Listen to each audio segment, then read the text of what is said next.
cities of wealth, cities of pleasure, cities that sparkled with prosperity but were rotting inside with corruption.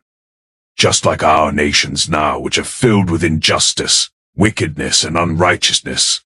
The cries of their wickedness rose all the way to heaven, until the Lord himself said, I will go down and see if what they have done is as bad as the outcry that has reached me.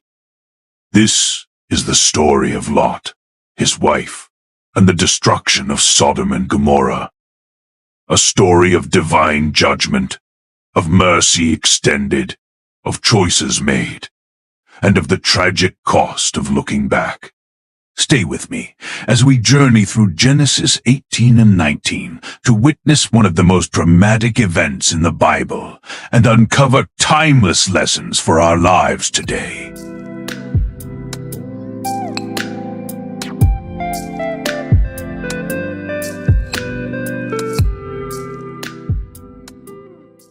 Before Sodom's destruction came a conversation between God and Abraham.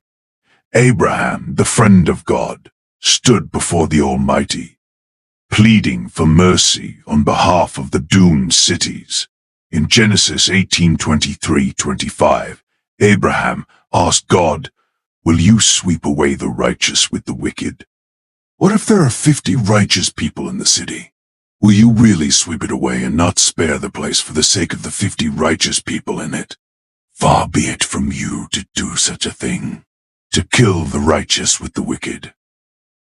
Will the judge of the whole earth not do right? Abraham negotiated down from 50. He said, What if there are 45 righteous people? Will you still destroy the entire city? The Lord said, If there are 45 righteous people, I will not destroy the city. Abraham negotiated some more. Lord, forgive me, but what if there are 40, 30, 20, even 10? God's patience and mercy shone through as he said, For the sake of 10, I will not destroy it. But there were not even 10 righteous people to be found.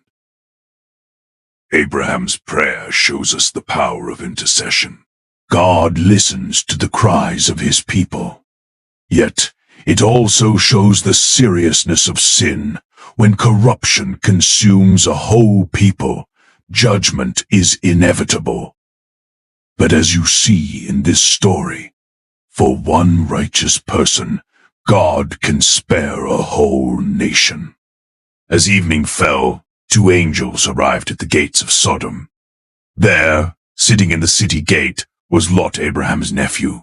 He welcomed them warmly, bowed down, and insisted they come under his roof for protection.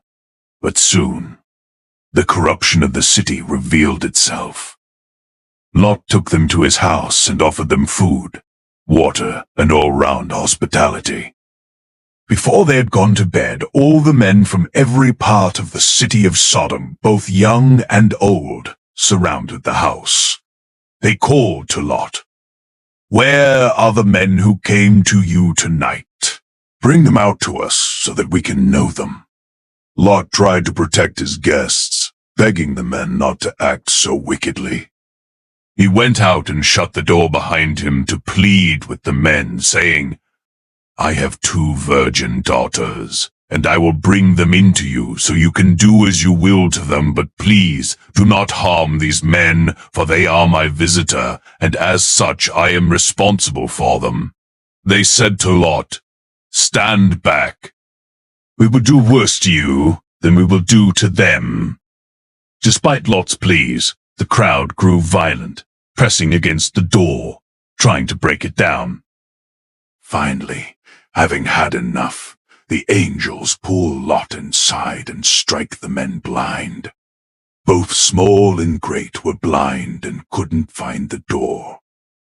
Sodom's sin was not hidden, but lacked hospitality. The practiced sexual immorality to the point that they tried having homosexual relations with the angels. It was aggressive, shameless, and collective. It was a society that had normalized wickedness to the point of demanding it at the doorstep. They openly expressed their wicked desires, as many of us do today, not considering the consequences. After this terrifying night, the angels told Lot plainly, "Do you have anyone else here, sons-in-law, sons, daughters, or anyone in the city? Get them out of here, because we are going to destroy this place. Because the cry of them is waxing great before the face of the Lord, and he has sent us to destroy this place." Lot hurried to his sons-in-law and begged them to flee, but they laughed, thinking he was joking. In Genesis 19:15-16, with the coming of dawn, the angels urged Lot, saying, "Hurry, take your wife and your 2 daughters who are here, or you will be swept away when the city is punished." When he hesitated, the men grasped his hand and the hands of his wife and of his 2 daughters and led them safely out of the city, for the Lord was merciful to them. Even as judgment approached, Lot hesitated, and yet God's mercy took hold, literally pulling him and his family to safety. This is grace in action. God rescuing us, even when our faith is weak. As they escaped, the angels gave a stern command: "Flee for your lives. Don't look back, and don't stop anywhere in the plain. Escape to the mountains, or you will be swept away." But Lot, still afraid, begged for a smaller request: to flee to the little town of Zoar instead of the mountains, since it was closer than the mountains. God, in mercy, granted this request. The angel said to Lot, "Hastily go up to the town Zoar, for I cannot do anything to destroy Sodom and Gomorrah until you've made it there safely." Lot, his wife, and daughters rushed toward Zoar as dawn broke. Behind them, the cities prepared for their fiery fate. Even in escape, Lot wrestled with fear and compromise. Yet God's mercy still met him where he was. As the sun rose over the plain, judgment came. The skies opened, and fire and brimstone rained down from heaven. In Genesis 19:24-25, then the Lord rained down fire and brimstone and burning sulfur on Sodom and Gomorrah from the Lord out of the heavens. Thus he overthrew those cities and the entire plain, destroying all those living in the cities and also the vegetation in the land. The once fertile plain, compared to the garden of the Lord, became a wasteland. Flames devoured homes, smoke billowed like a furnace. The cries of a wicked city were silenced forever. This destruction is one of the most sobering judgments in Scripture, a reminder that God is patient, but his patience has limits. In the midst of this chaos, tragedy struck. Despite the warning of the angels, Lot's wife, walking behind him, turned back. In that moment, she became a pillar of salt. In Genesis chapter 19, verse 26, but Lot's wife looked back, and she became a pillar of salt. She was rescued, yet her heart remained in Sodom. She looked back, longing for what God had condemned. Her fate became a permanent monument, a warning through the ages. How often do we look back at what God has called us to leave behind? Jesus himself would later say in Luke 17:32, "Remember Lot's wife. Her story is brief, but her lesson is eternal." From a hilltop, Abraham, who is Lot's uncle and his intercessor, rose early and looked out over the plain. He looked down towards Sodom and Gomorrah, toward all the land of the plain, and he saw dense smoke rising from the land like smoke from a furnace. Abraham sees the land that was once green and thriving, now desolate. Lot settled in a cave with his daughters, afraid, alone, broken. His daughters, believing no men are left, act desperately, leading to a tragic legacy. The Moabites and Ammonites, The firstborn said to the younger sister, "Our father is old, and there isn't a man in the earth to come in unto us after the manner of all the earth. Come, let us make our father drink wine, and we will lie with him, that we may preserve seed of our father." And the firstborn went in and lay with her father, and he perceived not when she lay down, nor when she arose. And it came to pass on the morrow, that the firstborn said unto the younger, "Behold, I lay yesternight with my father. Let us make him drink wine this night also, and go thou in, and lie with him, that we may preserve seed of our father." And they made their father drink wine that night also. And the younger arose and lay with him, and he perceived not when she lay down, nor when she arose.